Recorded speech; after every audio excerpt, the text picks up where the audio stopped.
Don't forget to rate our show and subscribe. Before we begin this podcast, if you or someone you know is in crisis or needs emotional support, there are tools that can help.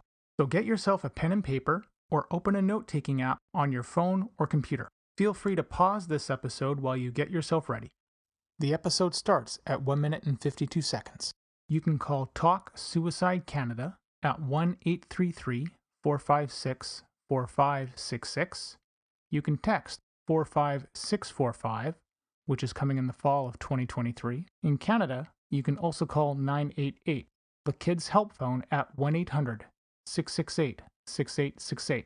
The Trans Lifeline in Canada is 1-877-330-6366. And in the United States, 1-877-565-8860, or call 911.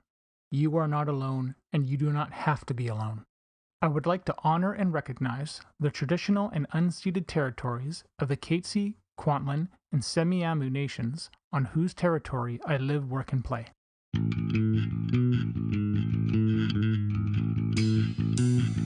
Welcome to We Are the ADHD Family Podcast. This podcast is meant to chronicle our journey with ADHD, autism, and other discoveries along the way. I reach out to advocates, experts, individuals, and other families that want to raise their voices and empower those on their journey. My name is Mark Smeets, and I am passionate about removing barriers for others through creating connections and building on strengths and practical problem solving. I am married to Siobhan, a parent of 2 wonderful kids, and all of us have ADHD. I want you to feel like you have power and hope. And now, into the episode. Welcome to the next episode of We Are the ADHD Family. I figured it was time to get into part 2 of our origin. It's a big episode, and it's a heavy episode. I also wanted to make sure that there were a lot of practical tips that you can walk away with. And I also want to give you a super brief summary of really the reason why things took as long as they did. In essence, the pediatrician faxed over a doctor's referral to Sunnyhill. Sunnyhill never received it. There was no due diligence done on the part of the pediatrician's office or Sunnyhill until my wife and I got involved. So that began the back and forth between myself, the pediatrician, and Sunnyhill to have them fax everything over. And that is what took so long. It's weird to sum something up in less than 30 seconds, but that's what this episode is going to be about. We are not the only family in this situation. I know there's others. All you have to do is join one of the Facebook groups that are out there, and you'll meet families every single day as they post their struggles. Instead of diving into the story first, I want to start this whole episode with my closing advice. I don't want to make you wait till the end to hear this because I think and feel that it's pretty important that I state this now. And it's equally important to state that these items I'm about to read are in no particular order. The importance of them is all number 1 in my books. Number 1, document, document, document, document, document, document some more, and just keep documenting. When it comes to appointments and timeframes, do the best job you can to document those things. If I had to do it all over again, or if my wife and I had to do it all over again, we'd probably get a simple old school calendar, one of those foldable ones you get at the dollar store, and put your doctor's appointments and dates in that. Using the iPhone, it's fantastic, but I have no idea how to get the old stuff out of there. This is where technology kind of sucks in that sense. If you're documenting traits and things that you see, don't change how you document it. Put it in an Excel file. It's probably the easiest way to do it. Word document. If you want to write a database, write a database. The world's your oyster as far as options for that. So there's my first piece of advice. Document it. Document your emails. Print those out. Keep those. Anytime someone says something, follow up with an email to say, here's what I take our conversation to mean, and this is what you said, this is what I said, and this is what we agreed with or not agreed with. That's the information you want to keep. Number 2, if you're on a wait list, call the destination and confirm that the referral that the office sent was actually received. If you can't reach them, because some offices are like that, then convince your doctor's office or whoever you're dealing with to call that other location and confirm with someone, a human, that it was actually received. There's a reason I'm saying this. Many offices still use fax machines. Don't just get the fax confirmation. I mean, get that part of it. That's good. But have someone on the other side actually confirm that the referral was received. A human voice. I had a friend that went through a similar situation to us, and they were missing the fax as well. They just had a shorter time frame take place than we did. Number three. If a provider you are dealing with does not want to see your information, hear your complaints, tries to brush you and your concerns off, doesn't want to see anything you've documented or anything like that, complain. And then number two, if that doesn't go in your favor, ask for a second opinion. Something not to do with them. And if that person doesn't want to see that information, get a third opinion. Don't stop until you're satisfied that you have exhausted the answers that you were wanting to get. Again, it's your gut that's telling you that this is the right path for these things. Listen to it. If someone says to you, number 4, if someone says to you that they don't want to diagnose, you can't see my air quotes, X, or whatever disability it is, whether it's ADHD, Down syndrome, who knows, because there is no funding for it, lodge a complaint with the organization or go above them. If a school doesn't want to give your child a designation, go to the school district. If a doctor says they don't want to diagnose such and such, go above them to the College of Physicians or something like that. It really does suck to start an episode or something like this with talking about those 4 critical things. Actually, 5 things. I know you're probably tired. I know you're probably exhausted emotionally, physically, spiritually. I see your pain. My family has been through this. We get it. If you don't have a support network, build one. And that can be anything. Be gentle on yourself. You are doing the best that you can. A tiny bit of relationship advice from myself. My wife and I don't swear at each other. We're pretty respectful. We don't have big, huge arguments. Yeah, we get mad. Everybody does. You kidding? I drive her crazy. It's the little things that really count and make a difference when times are really stressed. For any partner, I'm not going to make it too gender-based here, bring flowers, bring a card, leave a little note. In that note, say how much you appreciate what they do, how proud you are of them, how much you love them. Anything that is supportive and contributes to your relationship. Don't forget, you have a relationship with your spouse. Protect it. You are a team. You have to treat this as a team. You will come out stronger. And trust me, your kids will notice that you two are strong together. Don't compare relationships either. Your relationship will not look like our relationship. If you swear at each other, okay, that might be a thing that you guys just do. My wife and I don't. Know what is respectful for both of you. And that goes for if you're in a same-sex marriage as well. And it's time to laugh because I did forget something. Just a perspective. The reason we want to push is this is going to apply if your child is under 6 in the province of BC.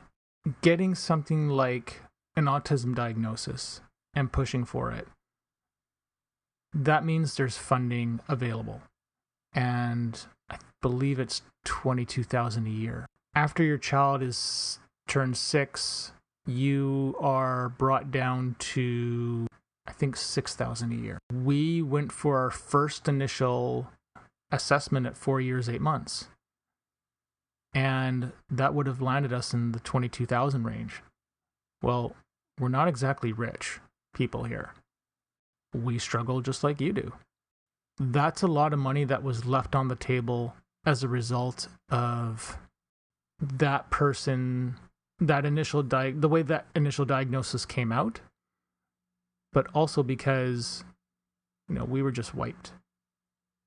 And if there is one regret I do have, it's that. It's not pushing hard enough for it. And maybe that's the wrong word to use, and maybe I'm just not being as kind to myself or ourselves. It was a bitter pill to swallow to know that we didn't have access to something like that we could help our son out. So just think of the money that's left on the table, and that's in itself is worth a fight. Let's dive into the story. I'm going to cast a big net for this, and basically we're going to rewind and go before Rage Night. One thing that has made this challenging, as I've mentioned on another podcast episode, was we have awesome records of all the traits and events that we've gone through with Owen.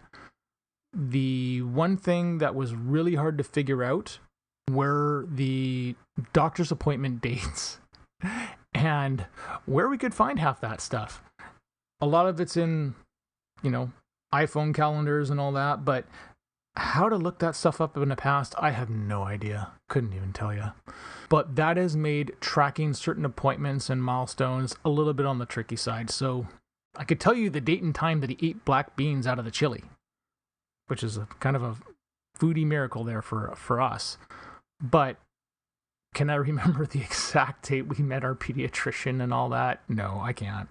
Again, we'll go with broad strokes, and any years or months, we're going to use those as just general reference guides. And as I tell this story, the one thing I want you to keep in mind is that, again, my wife and I didn't know anything about this. We didn't understand dysregulation. We didn't understand the meltdowns. We didn't understand why he was lining up objects, the aggression, the violence, the transitions. We got none of that. No one came along and said, this is what's going on. We figured it out the absolute hardest way that was probably possible. And that made for a very stressful, emotionally challenging time. And I promise one final thing before jumping into all this. As hard as things were, there were a lot of really, really good times. And I want to save that for an episode because it really did change the way that we parent and we look at things. And I know I look at things, I'm just speaking for me. Pretty awesome. Just some of the positive things that we've experienced with O, and why we love him so much and why we fight so hard for him. At the end of this episode, I'm going to take the points that I mentioned a minute ago, and I'm going to put those at the end. That's what I want you to walk away with after listening to this story. Just talking briefly about Owen's life in the beginning, we knew something was odd and out of place. The process of conceiving Owen and having him born was really tough. We nearly lost him twice. Again, it's another episode. And when he was born, we were happy. It was pretty amazing. Here's our son. This is great. We noticed things were odd when we couldn't put him down after Siobhan had breastfed him. And I know some people will say, oh, you just have to put him down and walk away. Well, yeah, he never stopped crying. It's like he could not be away from Siobhan. Let's not get into separation anxiety. Let's not try and figure it out. It was just something wasn't right. And I can't tell you the number of times that I wish, as a man, I had boobs and could produce milk, so I could take the pressure off of my wife, who was sitting in a rocking chair all night with our son. We couldn't put him down, so they'd pass out in the rocking chair together. For me, being the way that I am, and sort of the guy that always wants to do something, I couldn't do anything. I felt completely helpless. So did Siobhan, for that matter. Sure, nurturing our son, but she couldn't get a break either. Other things began to happen as Owen grew. Things like this is when we began to see the odd behavior, lining things up, the head shakes, tippy-toe walking, sleep. Again, another completely different episode. Just the typical things that you begin to see with autistic kids kick in. When Owen was around 3 or 4, and I can't remember the age that this started at, we were seeing a speech pathologist who was awesome. She had a fantastic connection with O. One thing that we loved is that Owen didn't hide from her. He loved playing. He was very comfortable with her. She was comfortable with him. She was the one who told us that she started noticing the traits. Being behind in speech wasn't one of those signs. It was a part of it, but there was more. I even have a recording of the assessment so I could refer to it back. And I'm glad that I have that because it helped me down the road. With our struggles that we were having and our lack of knowledge, all these little pieces that seemed out of place, when she suggested that he was on the spectrum and we started doing research, things started to fit into place. We eventually went to find a pediatrician, and when we did, of course, you need a doctor's referral. I had known my family doctor since I was about 5 or 6 years old, and I trusted him. But there was a problem. He didn't see the problem. I remember that there was one time we took Owen for a doctor's visit, and it was after we had the speech report. We brought this to his attention, and when we were going to leave, when it was all done, the appointment itself, it was an epic meltdown. He screamed his head off, and as we tried to get out the door, he was actually holding on to the door frame of not wanting to leave. And then he put himself on the ground and was kicking and screaming in the office. Yeah, it felt pretty bad at that point. And our doctor just chalked it up to a tantrum. We didn't understand transitions at this point, obviously. And if I remember correctly, when we got down to the car, where I parked, there is a sidewalk, and Owen was just pacing up and down the sidewalk and refused to get in the car. If you're thinking, hey, why don't you just pick him up and strap him into his car seat? That's not the kindest way to treat a child, to be honest. I think the only way we got him into the car was by saying we were going to go for McDonald's. The entire reason we went into that initial doctor's appointment was to talk about the speech results and some of the concerns.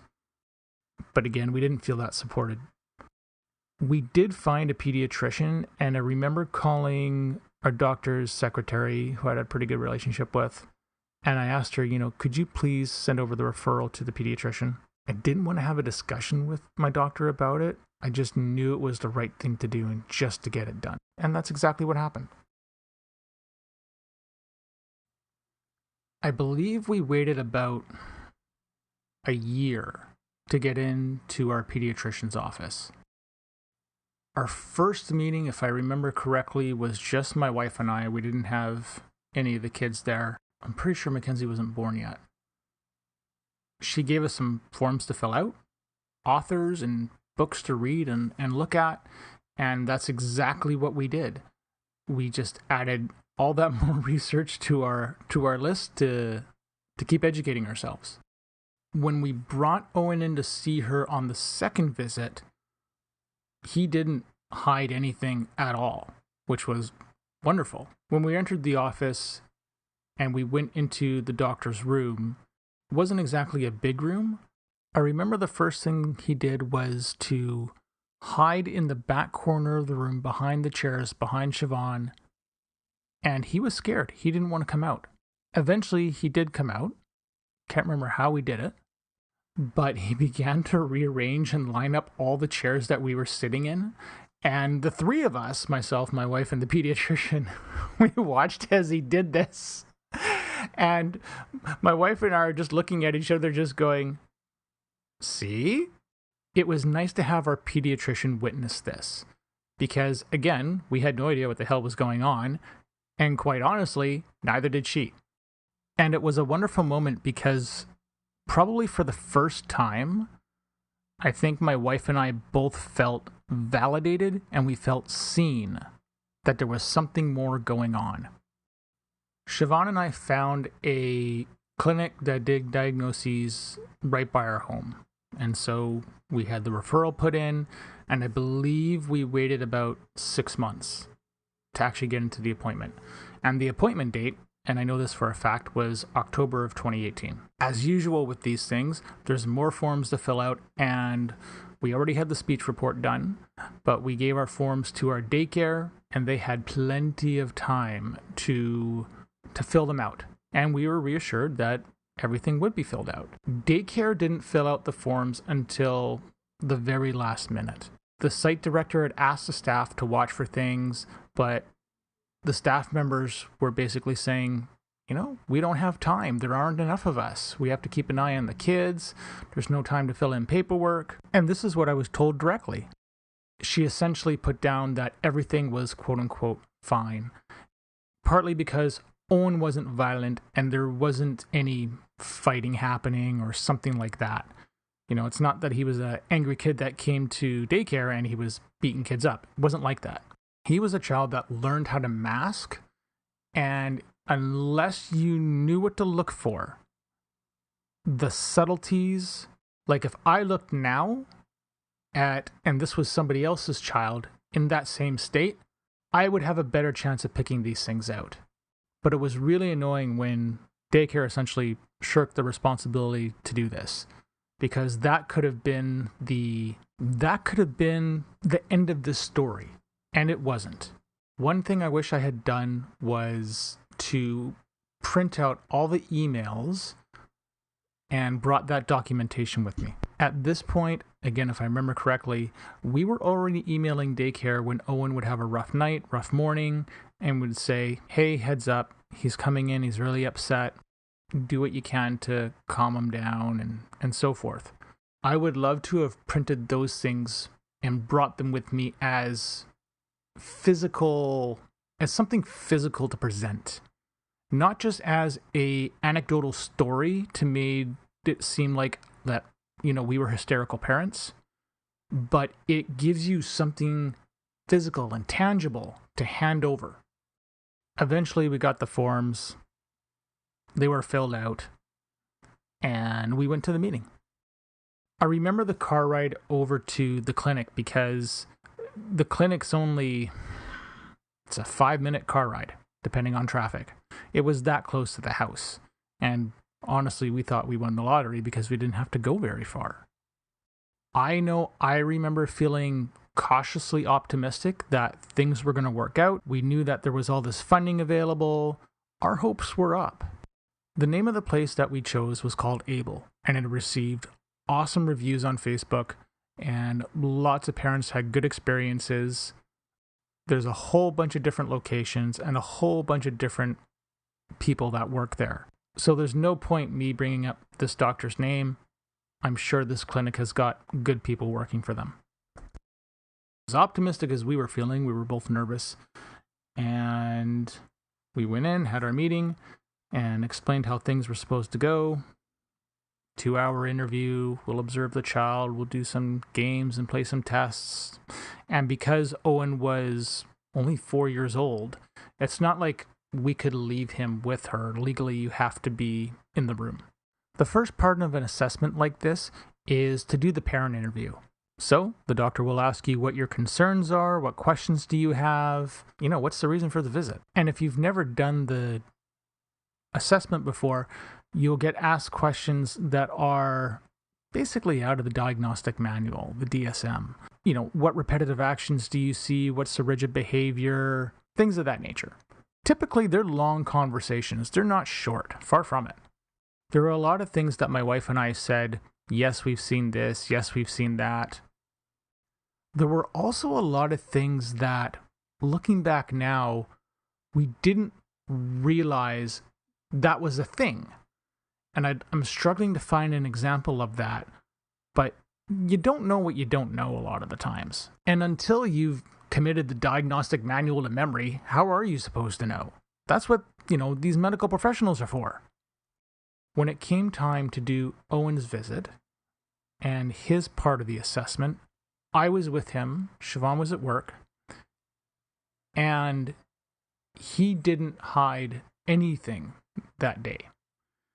So just like the pediatrician's office where he rearranged all the chairs, he couldn't move this furniture, but he was running. The room isn't that big of a room, but there was a couch, a love seat, some toys, the doctor's desk and stuff, and he would just jump on the couch, jump on the love seat, go upside down on the love seat, upside down on the couch, and he just ran around the room. And that was what we were watching. Every single time the doctor would call him over, like to say, hey, let's work on this. He would stop, come over, do whatever the task was, and then he'd go back to running. Now, at this point, I'm laughing because I'm laughing inside. And the reason I'm laughing inside is because, again, someone is seeing what we're going through and how you couldn't really get him to stop running or anything like that, or climbing on the furniture or something of that nature. It wasn't going to happen. And I feel like it's important to point out that I wasn't going to stop him either. For the final interview, I said, I have videos on this USB that I'd like you to take a look at.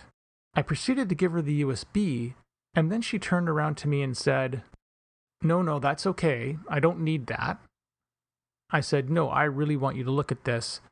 And then she said, but then I'd have to bill you for the extra time, and I understand money's tight. And I said, I don't care. That part doesn't matter to me. We want this done right the first time. And so she says, if I have time, I'll take a look at it. Okay, fine. I thought she was going to look at it. We finish off the final meeting, and then we had to wait about 2 weeks for the final report. So I'd like to put a pause here and call this part 1. The next episode will have the second half of this story, and there is a lot more to come. And the next episode will begin exactly where we left off, announcing the results of the first assessment. Thank you for listening to our show. How many bookmarks do you have in your web browser that you say, hey, I'm going to check that out later, but you still haven't done it? And they've been there for at least a year or longer. If you're hearing this message, you've reached the end of the episode, and for that, I want to say thank you. I hope you have enjoyed what you've heard and are walking away with newfound knowledge. We are the ADHD family. See you soon for a new episode. I have 3 things to ask of you. Number 1, if you have any comments, questions, or guest ideas, please leave a comment on the Facebook page. Number 2, please leave us a review on Apple Podcasts or Spotify. It helps people find us. And number 3, if you want to be a guest on the show or know someone who would make a great guest, contact me through our Facebook page. This podcast is open to everyone. You don't need to be an expert, just passionate and want to see change.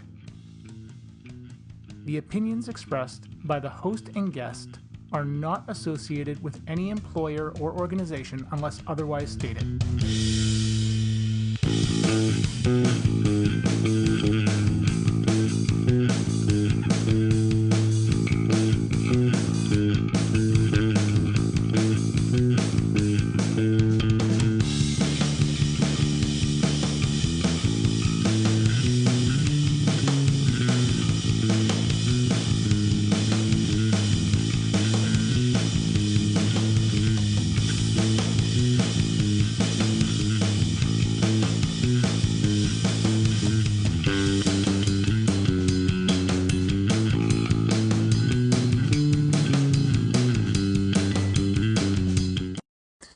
Any medical information on this site and podcast is provided as an information resource only and is not to be used or relied on for any diagnostic or treatment purposes. This information does not create any patient-physician relationship and should not be used as a substitute for a professional diagnosis and treatment. Please consult your healthcare provider before making any healthcare decisions or guidance about a specific medical condition. The show, host, and its guests expressly disclaim responsibility and shall have no liability for any damages, loss, injury, or liability whatsoever suffered as a result of your reliance on the information contained in this site or show. By visiting this site and listening to this show, you agree to the terms and conditions, which may from time to time change or be supplemented by the show host.